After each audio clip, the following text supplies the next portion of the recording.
existe un personnage religieux dont l'apparition se dessine et qui menace la vie future des êtres humains. Toutes sortes de théories circulent et il y a beaucoup de confusion à ce propos. Qui est-il au juste et que représente-t-il réellement? Il est possible de connaître la vérité à ce sujet. Les chrétiens en ont entendu parler et la Bible déclare qu'il va bientôt paraître. Il s'agit en fait de la personnification finale de celui que la Bible décrit comme l'Antéchrist. Mentionnons tout de suite que ce thème n'a rien à voir avec l'ésotérisme. Ce personnage puissant agira en arrière-scène de la plupart des grands événements qui vont frapper l'humanité de plus en plus. En fait, tout porte à croire qu'il soit présentement vivant et que les événements qui lui permettront bientôt de régner avec puissance se préparent actuellement. Au moyen d'une grande séduction et par des prodiges mensongers, il convaincra la plupart des gens, même les chrétiens, de le suivre dans ses entreprises. Puis il sèmera la mort et une destruction d'une ampleur encore jamais vue. Serez-vous parmi ceux qui pourront le démasquer? C'est possible, si vous tenez compte des signes permettant de l'identifier clairement. Restez à l'écoute.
Salut à vous. Savez-vous ce qu'ont en commun Barack Obama, Adolf Hitler, Saddam Hussein, Yasser Arafat, l'ancien leader de l'OLP, et Bill Gates, le fondateur de Microsoft? Ils ont tous, à un moment ou à un autre, été soupçonnés d'être l'Antéchrist. Il y a des milliers d'années, la Bible avait prophétisé, avait annoncé l'apparition de ce personnage qui sèmera bientôt la mort, la destruction et des souffrances humaines sans précédent. Pourtant, bien peu de gens aujourd'hui disposent de la connaissance nécessaire pour le reconnaître. Au cours de l'émission, nous vous offrirons une brochure gratuite qui traite de ce sujet d'importance vitale. Pour l'instant, voyons les signes qui vous permettront d'identifier l'Antéchrist. Sachez que cet individu est réel. Selon les prophéties bibliques, il va bientôt agir avec puissance, induire les gens en erreur et les entraîner à sa suite. Usant d'arguments subtils et mensongers, il amènera la plupart des gens à accepter un faux christianisme, une contrefaçon démoniaque de la vérité. La majorité des êtres humains seront séduits. Croyant adhérer au véritable christianisme, ils opteront en fait pour un christianisme de contrefaçon. Ces événements se produiront bientôt, très bientôt, et alors votre vie même sera en jeu. Il ne s'agit pas d'une question sans importance. Loin de là. Imaginez, cet être disposera de tout l'arsenal des armes de guerre modernes et d'une puissance de destruction presque illimitée. Il sera sous l'influence directe de Satan le diable, cet être spirituel puissant à qui Dieu permet d'agir pour encore un peu de temps. Sous des dehors charismatiques de bonté, ce grand chef religieux n'aura aucun égard pour la vie de qui que ce soit, homme, femme ou enfant. La Bible dispose d'informations particulières et précises en ce qui concerne cet individu. Plusieurs prophéties bibliques le mentionnent et révèlent certains signes permettant de le reconnaître. Au cours de la présente émission, nous verrons 7 de ces signes en particulier. Si vous observez avec soin les événements qui se produisent sur la scène mondiale, si vous cherchez à reconnaître ces signes, vous pourrez découvrir qui est l'Antéchrist. Voici le premier signe. Il s'agit d'un dirigeant religieux. Il est à la tête d'une grande fausse Église. Selon la Bible, l'Antéchrist n'est ni un militaire ni un leader politique, mais bien un chef religieux. Il ne faut toutefois pas le confondre avec la bête de l'Apocalypse. laquelle est une puissance militaire, politique et économique qui dominera le monde au temps de la fin. Il est essentiel de bien établir cette distinction au point de départ. La bête décrite dans la première partie d'Apocalypse 13 est un système politico-militaire sans précédent, ayant à sa tête un dictateur mondial. Toutefois, ce système est en fait contrôlé et manipulé par l'Antéchrist et son imposante organisation religieuse appelée dans la Bible la Grande Prostituée. L'Antéchrist et la bête de l'Apocalypse sont donc tout à fait différents. Au chapitre 17 du livre d'Apocalypse, l'apôtre Jean nous fait part d'une vision qu'il a reçue de Jésus-Christ lui-même. Puis un des 7 anges qui tenaient les 7 coupes vint, et il m'adressa la parole en disant, « Viens, je te montrerai le jugement de la grande prostituée, qui est assise sur les grandes eaux. C'est avec elle que les rois de la terre se sont livrés à la débauche, et c'est du vin de sa débauche que les habitants de la terre se sont enivrés. Il me transporta en esprit dans un désert, et je vis une femme assise sur une bête écarlate, pleine de noms de blasphème, ayant 7 têtes et 10 cornes. Cette femme était vêtue de pourpre et d'écarlate, et parée d'or, de pierres précieuses et de perles. Elle tenait dans sa main une coupe d'or, remplie d'abominations et des impuretés de sa prostitution. Sur son front était écrit un nom, un mystère, Babylone la grande, la mère des prostituées et des abominations de la terre. Cette bête, ayant 7 têtes et 10 cornes, est appelée la bête de l'Apocalypse. Il s'agit d'une grande puissance à la fois militaire et économique, tellement impressionnante que l'ensemble de l'humanité la suivra, s'y soumettra, allant même jusqu'à l'adorer. Remplis d'admiration, la terre entière suivit la bête. Ils adorèrent la bête en disant « Qui est semblable à la bête et qui peut combattre contre elle? » Il lui fut donné de faire la guerre aux saints et de les vaincre. Il lui fut donné autorité sur toute tribu, tout peuple, toute langue et toute nation. Et tous les habitants de la terre l'adoreront, ceux dont le nom n'a pas été écrit dans le livre de vie de l'agneau qui a été immolé dès la fondation du monde.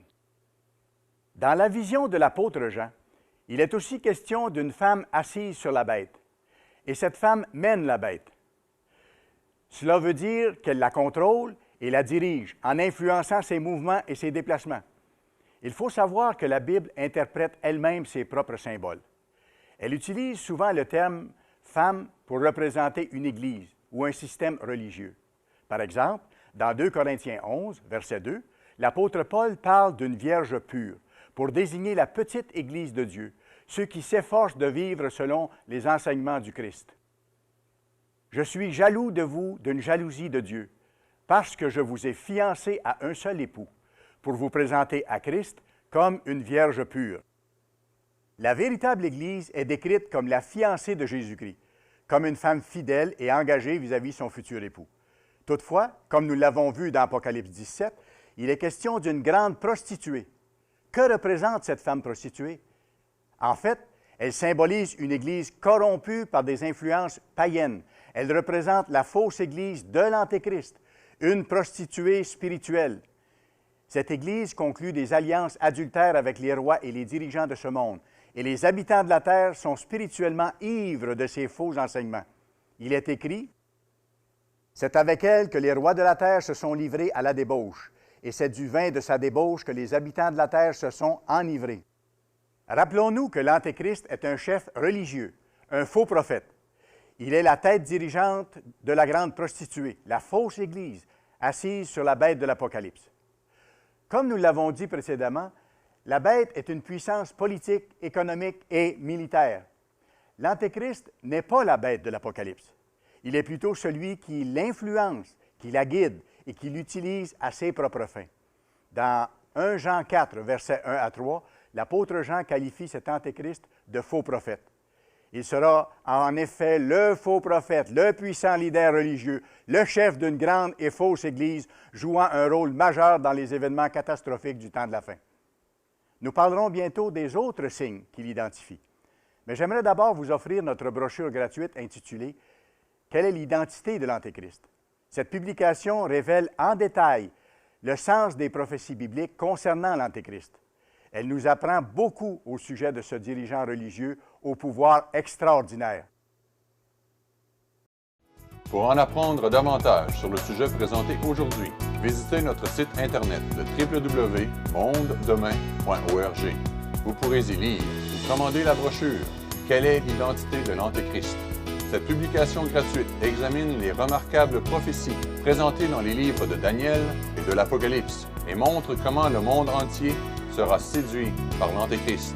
Notre site Internet www.mondedemain.org vous offre également des articles révélant les principes divins qui mènent à une vie abondante et heureuse, en plus de fournir une perspective unique sur les événements mondiaux, actuels et futurs. Pour lire, télécharger ou commander un exemplaire gratuit de l'offre d'aujourd'hui, utilisez le code réponse rapide apparaissant à l'écran. Vous pourrez également y lire ou télécharger notre revue Le Monde de demain et vous abonner à notre cours de Bible.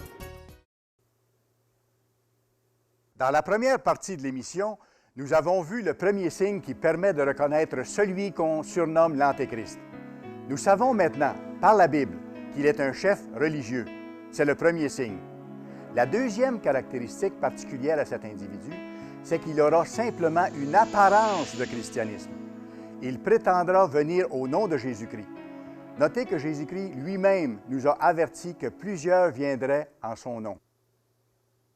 Il s'assit sur la montagne des Oliviers, et les disciples vinrent en particulier lui poser cette question. « Dis-nous, quand cela arrivera-t-il, et quel sera le signe de ton avènement et de la fin du monde? » Jésus leur répondit, « Prenez garde que personne ne vous séduise, car plusieurs viendront sous mon nom, disant, « C'est moi qui suis le Christ. » Et ils séduiront beaucoup de gens. L'Antéchrist aura donc l'apparence du Christ, une apparence chrétienne, et il poussera la séduction jusqu'à son paroxysme. Apocalypse 13 donne des détails au sujet de l'Antéchrist en le décrivant comme une seconde bête. Nous lisons au verset 11, « Puis je vis monter de la terre une autre bête, qui avait 2 cornes semblables à celles d'un agneau, et qui parlait comme un dragon. » Rappelez-vous que la Bible interprète ses propres symboles.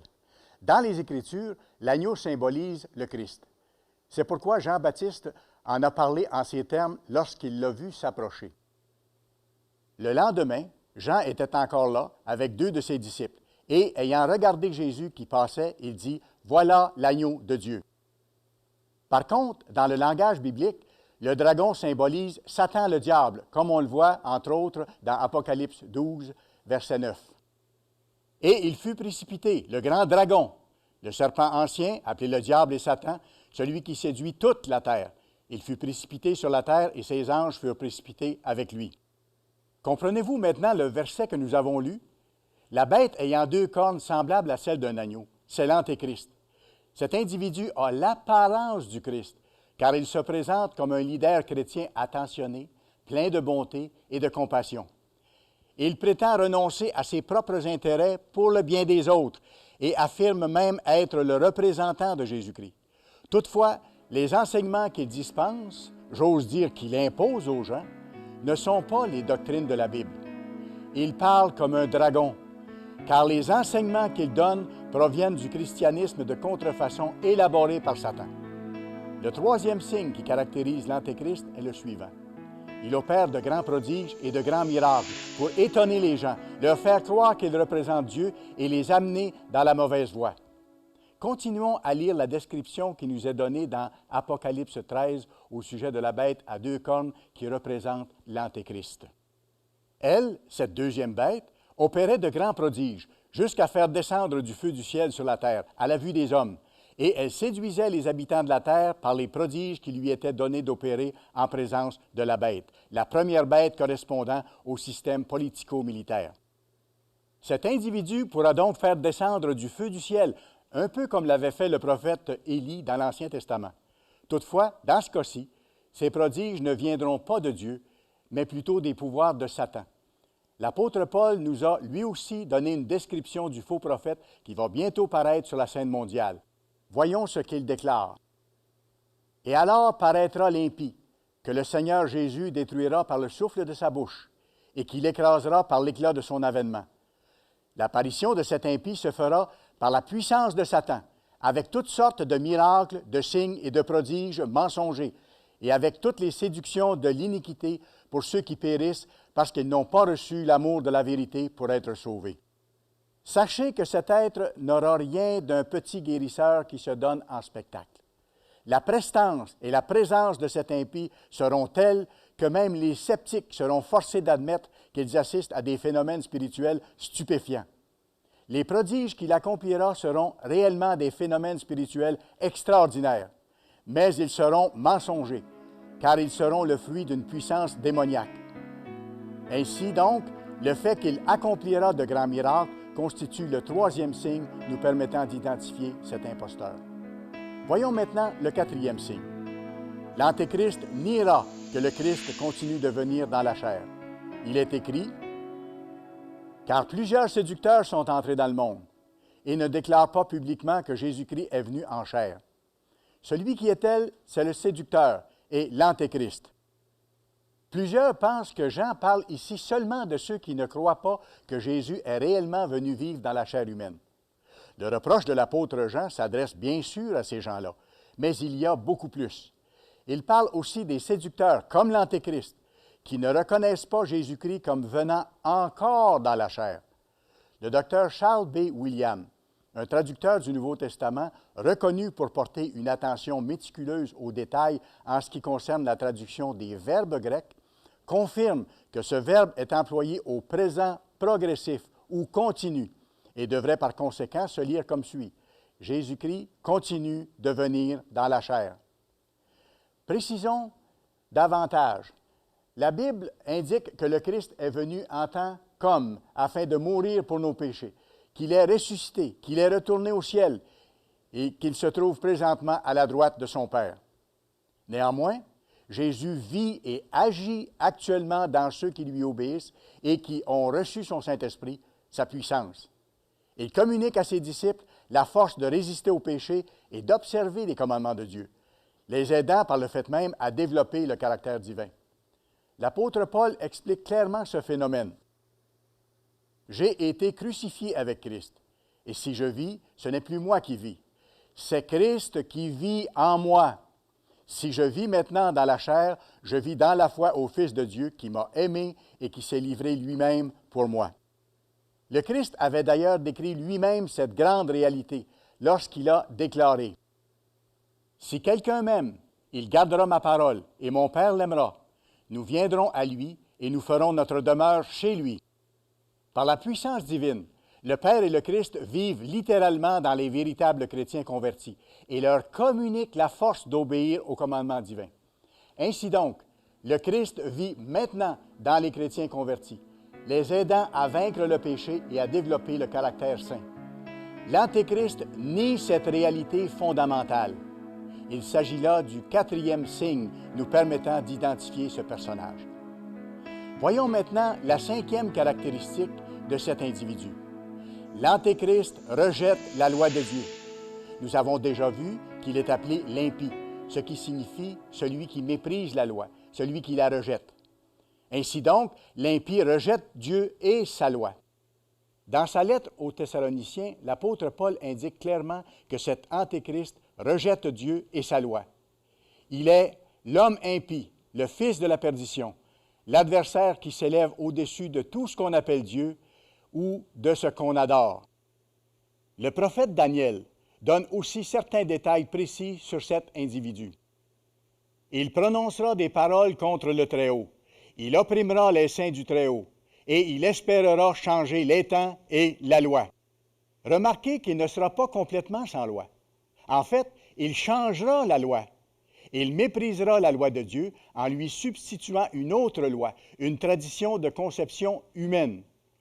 Il enseignera qu'il n'est pas nécessaire d'observer les lois divines, qu'il suffit simplement d'observer les lois et les ordonnances de sa propre religion à lui.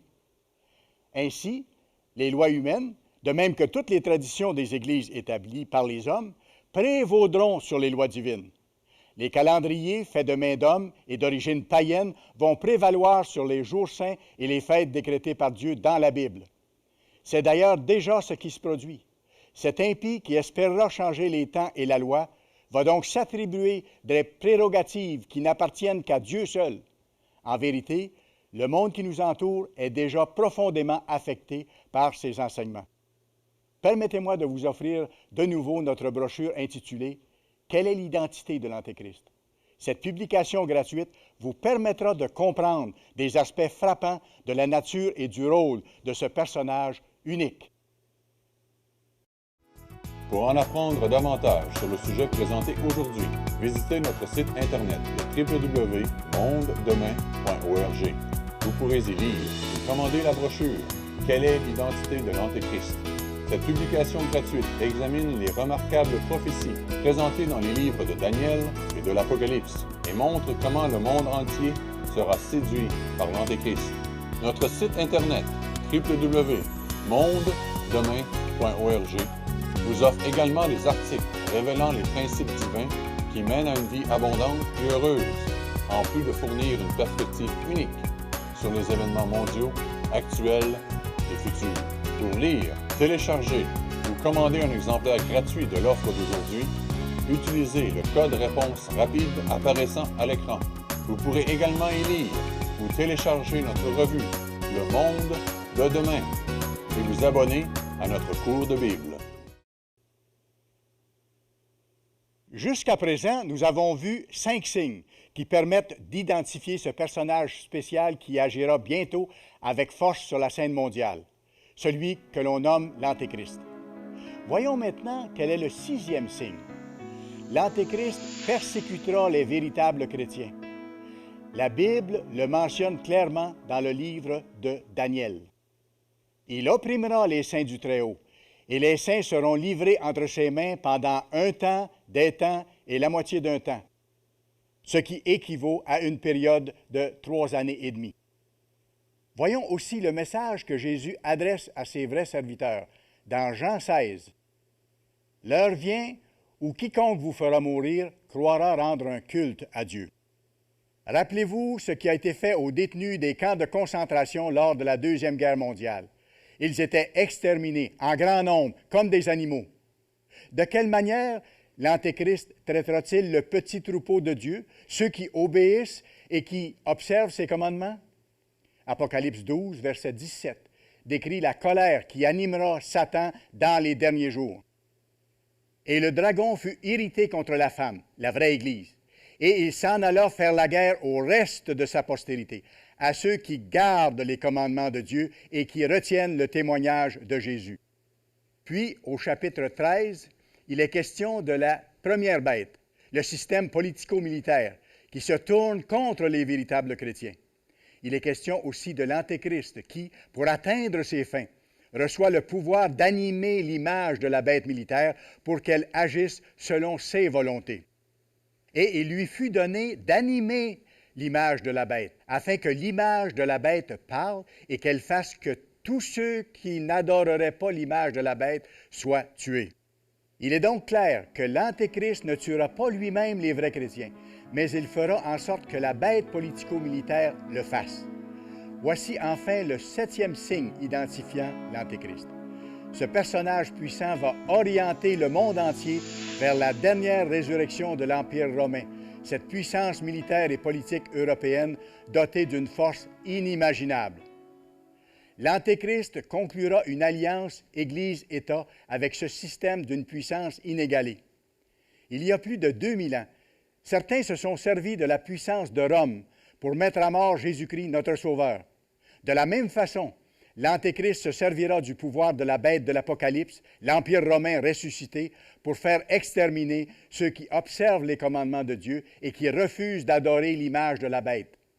Cette inquisition des temps modernes sera sans pareil.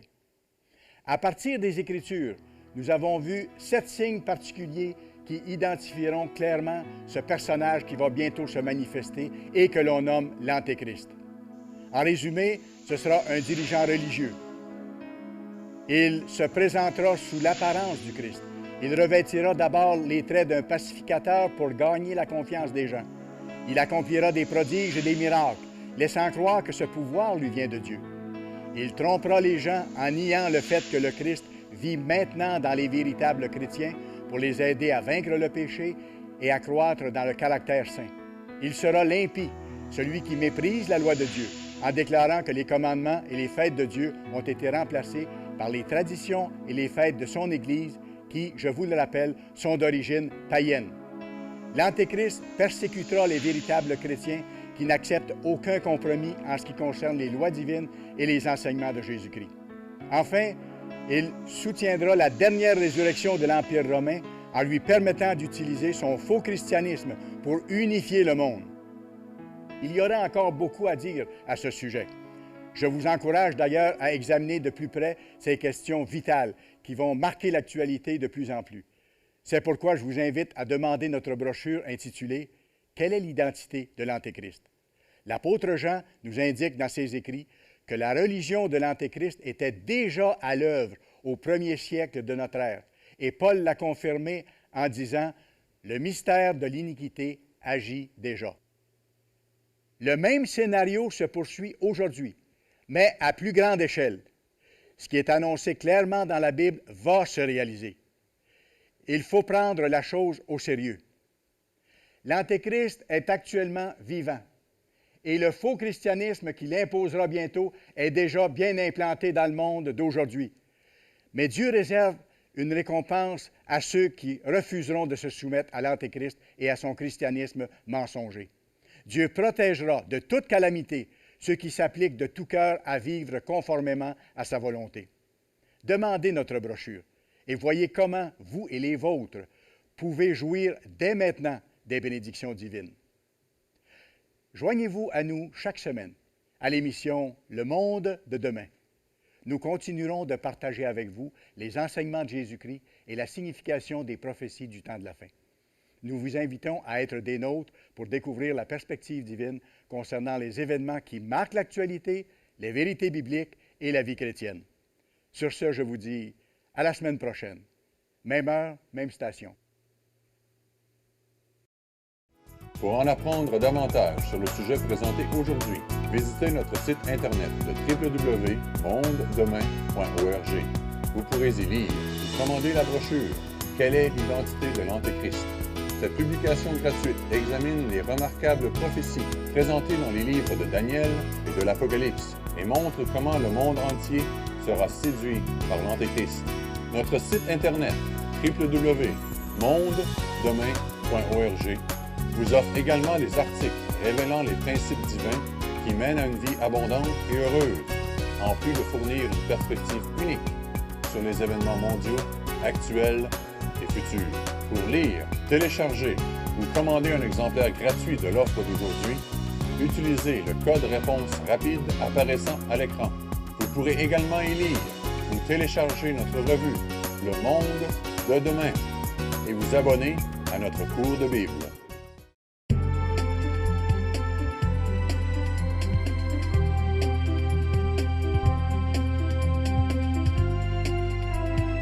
Cette émission est produite par l'Église du Dieu vivant.